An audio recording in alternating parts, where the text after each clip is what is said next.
Good morning, everybody. I'm sitting here looking at the lake. I'd like to put the lake behind me, but the sun is full. You can see it on my face. I can't look up too much because it's right there. I'm not wearing my ball cap because it's cold. Gotta keep my ears warm.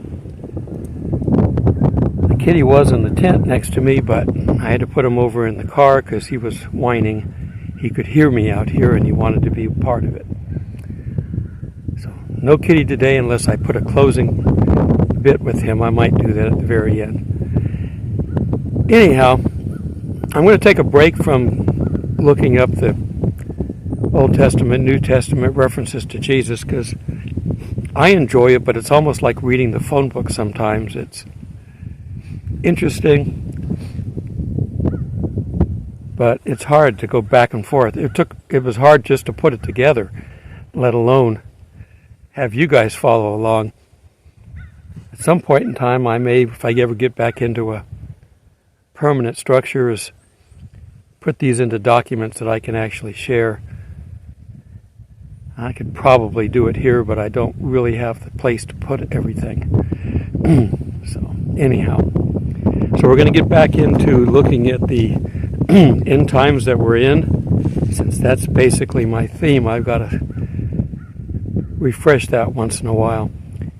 Jesus told us what the future was going to be. Think about it. Jesus, a prophet. Now, the Muslim thinks he was a prophet, but just not the Son of God. So he's telling everybody what the future is going to be. Why don't they accept that? They only accept what fits their narrative. And they've done the same problem that the religious leaders of Jesus' time did. They stop looking at the main document and start looking at other things that they've created, and you lose track.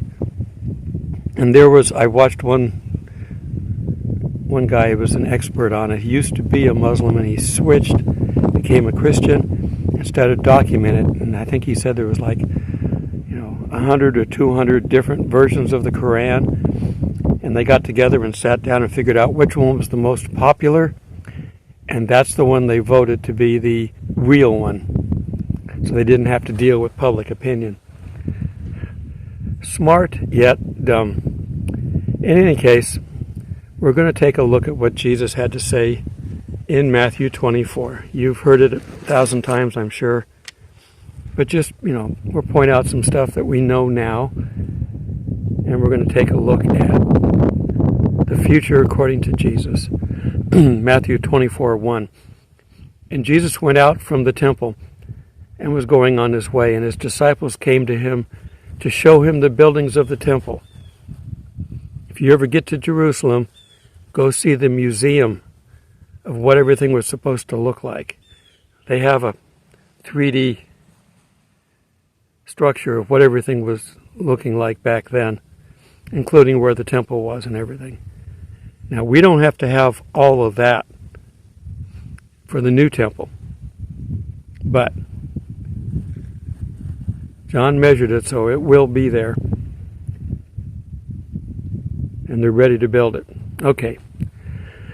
His disciples came to him to show him the buildings of the temple, and he answered them and said unto them, See ye not all these things? Verily I say unto you. In our translation, whenever it says, Verily I say unto you, underline it. There shall not be left here one stone upon another that shall not be thrown down. And that's an unusual prediction. Why would they throw everything down? I mean, they never did that on any other construction site or town. Well, the reason for it was very simple. Inside the temple, they had gold tapestry and a lot of gold furniture and stuff like that. Now, they took some of the furniture and stuff out, but eventually, because you can see it on the ark in Rome, eventually somebody got it on fire. Don't know how. Knocked over the incense, whatever. set the place on fire, and it melted all the gold that was in the tapestries. And that gold went down into the foundation of the rocks. That's why they tore it down.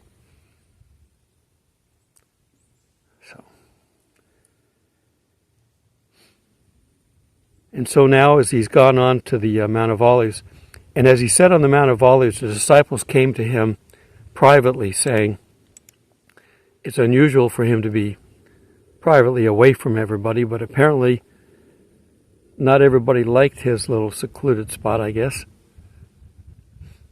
The disciples came to him privately, saying, tell us, when shall these things be, and what shall be the sign of your coming and of the end of the world? Now, see, they're wanting to know the end of the world.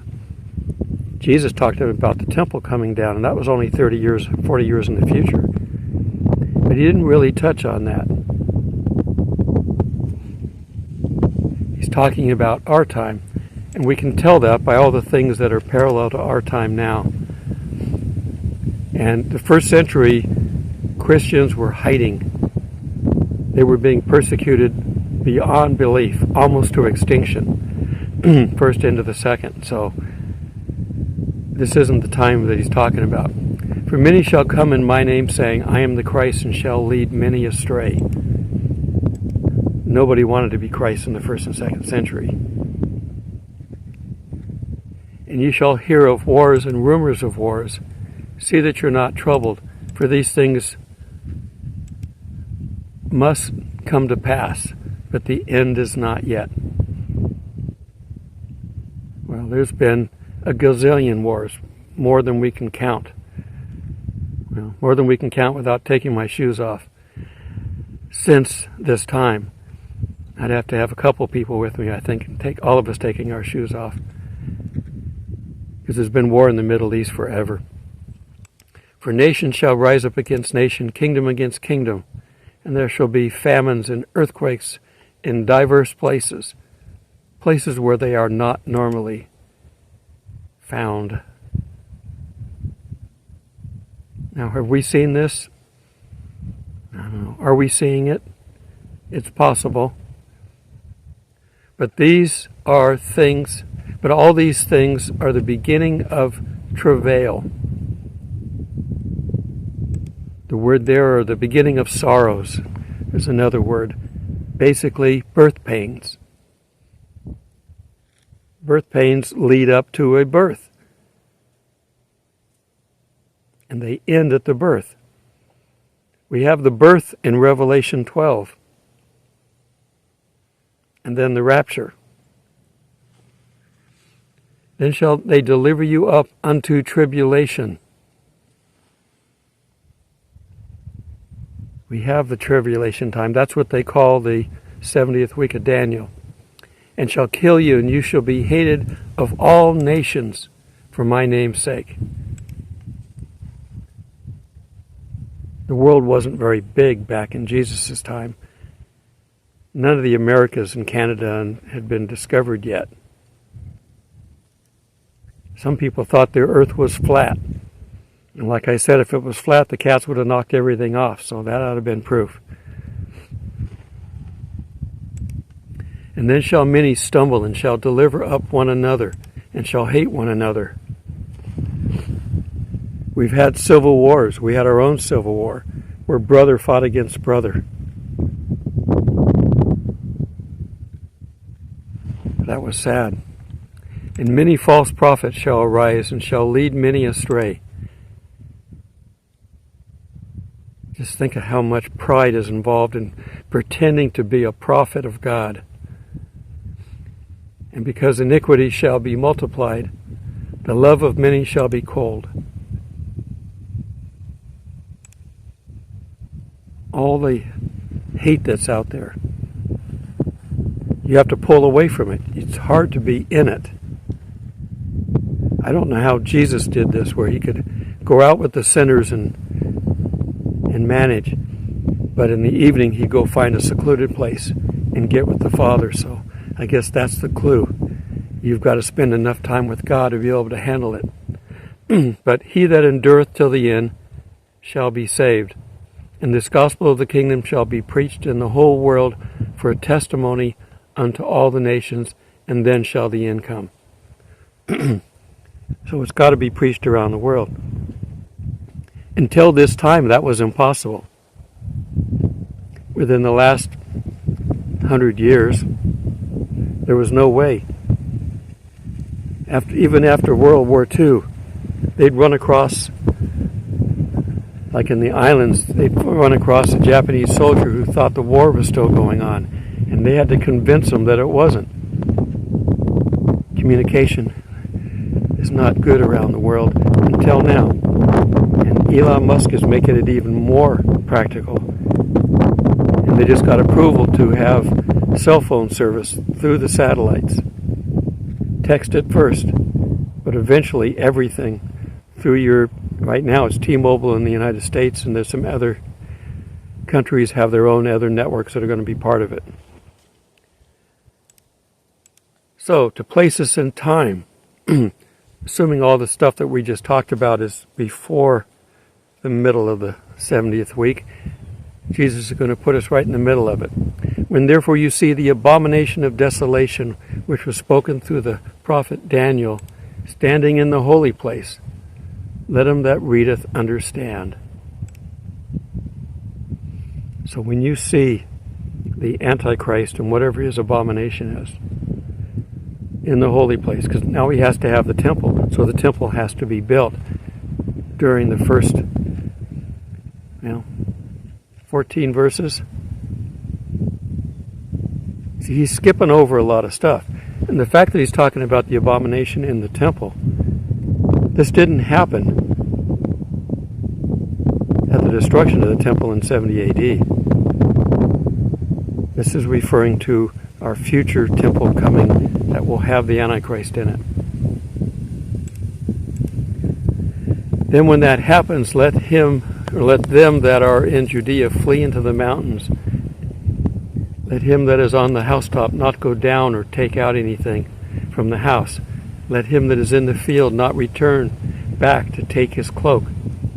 But woe to them that are with child, to them that give suck in those days, and pray that your flight not be in winter, neither on the Sabbath, where you've got a restriction.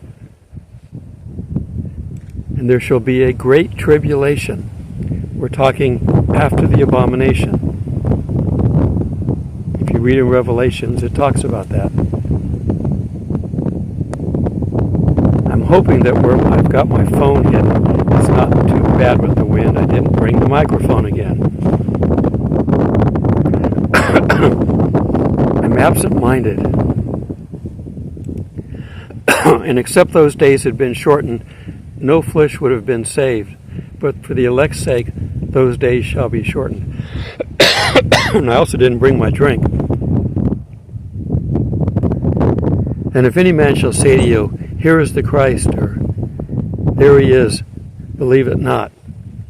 But there shall rise false Christs and false prophets, and they shall show great signs and wonders, so as to lead astray, if possible, even the elect.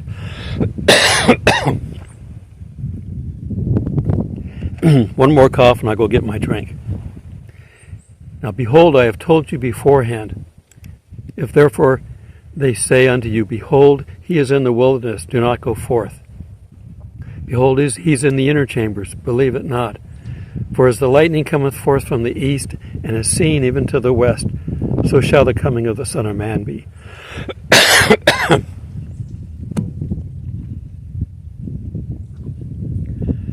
I'm trying to remember where my drink is, but I have to go get it, so hang. Okay, I'm back.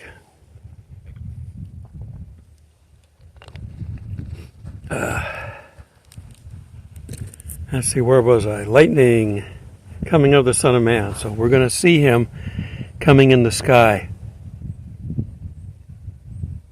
I don't know if there's going to be clouds parting and lightning.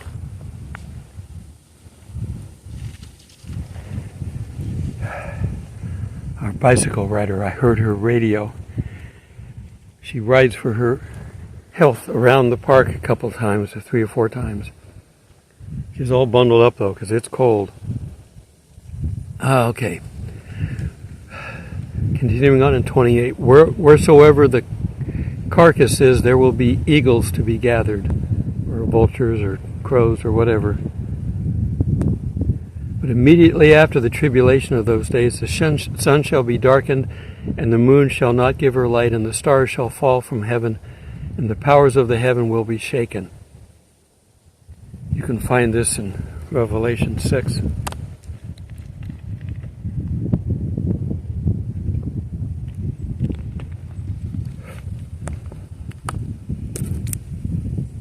Jesus tells that story too, so that's why they match up. But we're not going to be able to really weave all this stuff together. Some people have tried, and they've done a pretty good job of coming up with a timeline. But you can't come up with a timeline from the front, the beginning of time. You can come up with one from the end and then back up. There's still holes. There's still assumptions have to be made. But it's all in the future. The next thing on our prediction is the rapture. All this other stuff I'm reading now is for whoever else is left behind. If you didn't make up your mind to follow Jesus and we get raptured, you're going to have to join us the hard way. You're going to have to die on this earth to join us. The rapture is a free ride. Why not take it? And yes, it does exist. It's talked about in a number of places, but Jesus isn't talking about the rapture here. He's talking to Jews, and Jews aren't designed to get raptured, at least the bulk of the Jews. It's the church that gets raptured. That's why Paul talks about it. But Jesus talks about it in Revelation 12, in his narration to John. And then shall appear the sign of the Son of Man in heaven, and then shall all the tribes of the earth mourn. Oops, did we not catch up on this correctly? We believed the lie, and now we're down here, and we're stuck. It's not like nobody's been trying to tell you people. And then shall all the tribes of the earth mourn, and then they shall see the Son of Man coming on the clouds of heaven with power and great glory. Now, we can try to duplicate that in movies, and they have, but I don't think nothing's going to do it justice. Now, I don't know what we're going to be able to see of this, because we're coming with him. Hopefully somebody's got a recorder so we can see it afterwards. The wind is really picking up, so I need to... How are we doing on time? I need to wrap this up pretty quick. I don't know, frankly, if you can hear me. I'm hoping because it's hidden behind my screen here. I didn't put it up on the tripod like I normally do. It's tucked into my screen so that it's blocking the wind because the wind's coming this way. We'll find out. And he shall send forth his angels with a great sound of a trumpet, and they shall gather together his elect from the four winds, and from one end of heaven to the other.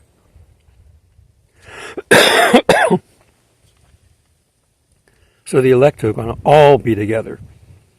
You can't have a wedding feast without everybody together. Now, from the fig tree learn her parable. When her branches now become tender and putteth forth its leaves, you know that summer is nigh. Even so you also see all these things, know that he is nigh, even at the doors.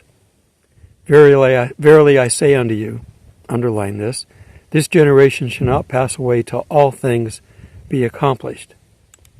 Heaven and earth shall pass away, but my word shall not pass away.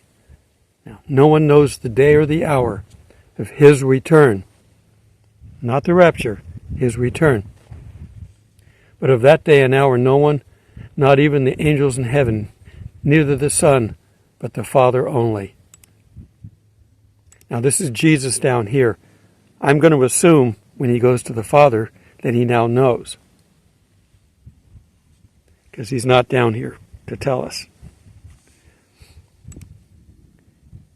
As were the days of Noah, so it shall be the coming of the Son of Man.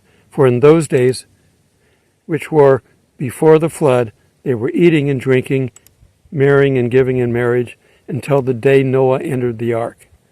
He was a crazy man until the first rain started to fall. They didn't know what rain was. They'd never seen it. I've told you what it was like.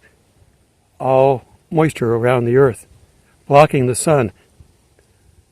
They never saw the sun or a rainbow until afterwards, because that's how you get a rainbow. And this little parable here is telling us in the days of Noah, they were planning their futures, not the end of the world. And that's what people are doing now. And they knew not until the flood came and took them all away. So shall it be the coming of the Son of Man. There shall be two in the field, one is taken and one is left. Two women shall be grinding in the mill, one is taken and one is left. Watch therefore, you know that on what day your Lord cometh. As it says, he's gathering people. He's gathering his kind together. But know this, that if the master of the house had known at what hour the thief was coming, he would have watched and would not have suffered his house to be broken into. Therefore you are to be ready, for in an hour that you think not the Son of Man cometh, you need to be ready. Be prepared. Who then is the faithful and the wise servant? This wind is really picking up, and it is biting.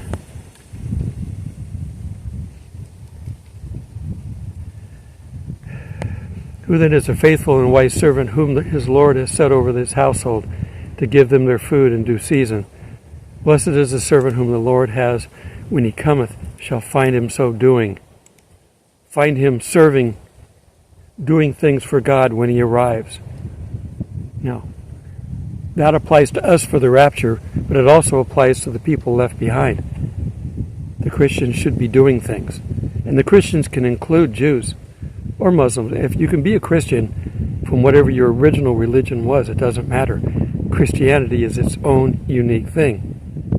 Now, you can't be a Christian and a Muslim at the same time very well, but you can come from that. You can come out of the cult religions and be a Christian. You can't work them together because they don't believe correctly. Verily I say unto you, underline, that he will set him over all that he hath. Well, we know that's what Jesus is going to do, because the Christians are going to serve the millennium with him. But if that evil servant say in his heart, my Lord tarrieth, and shall begin to beat his fellow servants, and shall eat and drink and be drunk. In other words, he's just going to ignore his fellow servants and just party. The Lord of that servant shall come in the day when he expecteth not, and in an hour when he knoweth not, and shall cut him asunder, and appoint his portion with the hypocrites. There shall be weeping and gnashing of teeth. Okay, that's chapter 24. He continues in chapter 25, and I think I'll read that next time. Hopefully this isn't too noisy. I got to go proof it a little bit. It may sound okay in the beginning, but the wind keeps picking up, so I hope it's not too bad. I'll remember my microphone, but this is why I record inside a lot. I'm on a lake, and the wind blows across the lake all the time. And I can shield it inside the tent. I'd like to be outside better, because I prefer to be outside. All right. Till we meet in the clouds. God bless. There is ice on the lake this morning. I think it's 25 degrees. It's warmed up a few degrees from the cold. Still got birds out on the water, though. But there's definitely ice on it. I can see it on the other side, too. It's kind of a mixed blessing that it's clear skies. That lets it get really cold, but if there were clouds, we might get snow, but that also warms it up.